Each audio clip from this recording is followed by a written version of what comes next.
বিএনপির সাবেক এমপি গিয়াসউদ্দিন আহমেদকে সমর্থন না করায় মোহাম্মদ ফারুক আহমেদ নামের এক ব্যক্তিকে মারধর, জখম ও 10,000 টাকার ওষুধ নষ্ট করার অভিযোগ উঠেছে তল্লা চেয়ারম্যান বাড়ির হাবিবুর রহমান রনি, আসাদুজ্জামান মিঠু সহ অজ্ঞাতনামা 60 থেকে 65 জনের বিরুদ্ধে। ভুক্তভোগী মোহাম্মদ ফারুক আহমেদ বলেন, এলাকা ছেড়ে দিবি, এলাকা যদি না ছাড়স পরবর্তীতে তোরে দেখলে তোর মৃত্যু নিশ্চিত।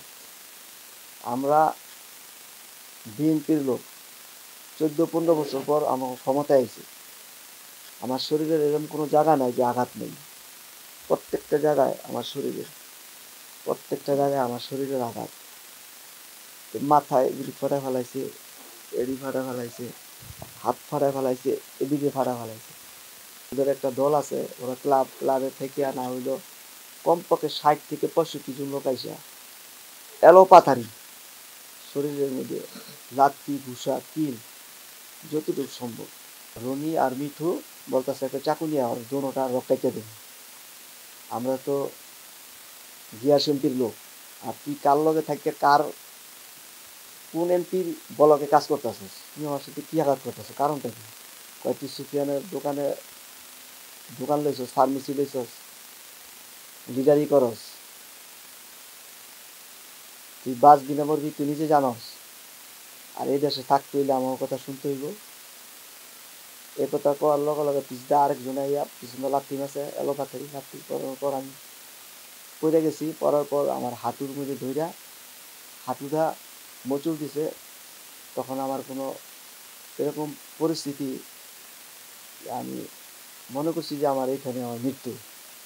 তখন আমি ওঠার চেষ্টা করছি, দিয়ে হাঁটু উঠতে পারতেছি না। তখন রনি আর মিঠু বলতেছে একটা চাকু নিয়ে আমার দোনোটা রক্তাইতে দেবে। আমরা তো গিয়াস এমপির লোক, আর তুই কার লগে থাকতে কোন এমপির বলকে কাজ করতেছিস? গিয়াস এমপির নাম কইছে।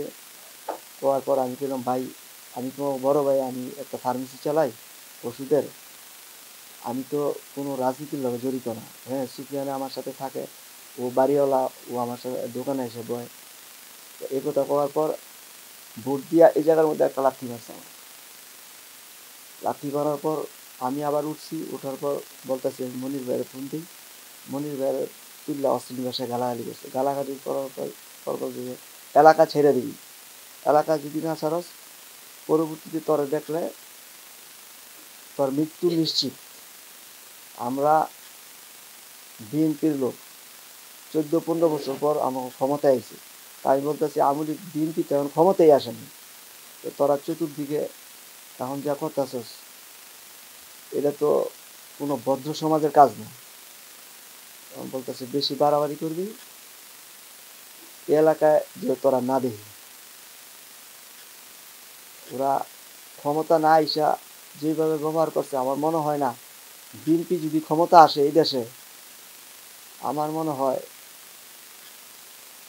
আমি সামাজিকভাবে ব্যক্তিগতভাবে আমজনতা হিসেবে বলতে চাইছি দেশবাসীর কাছে যে বিএনপি যদি ক্ষমতা আসে, এরকম লোক যে বিএনপির মধ্যে না রাখে, এদের সুবিচারের জন্য আমি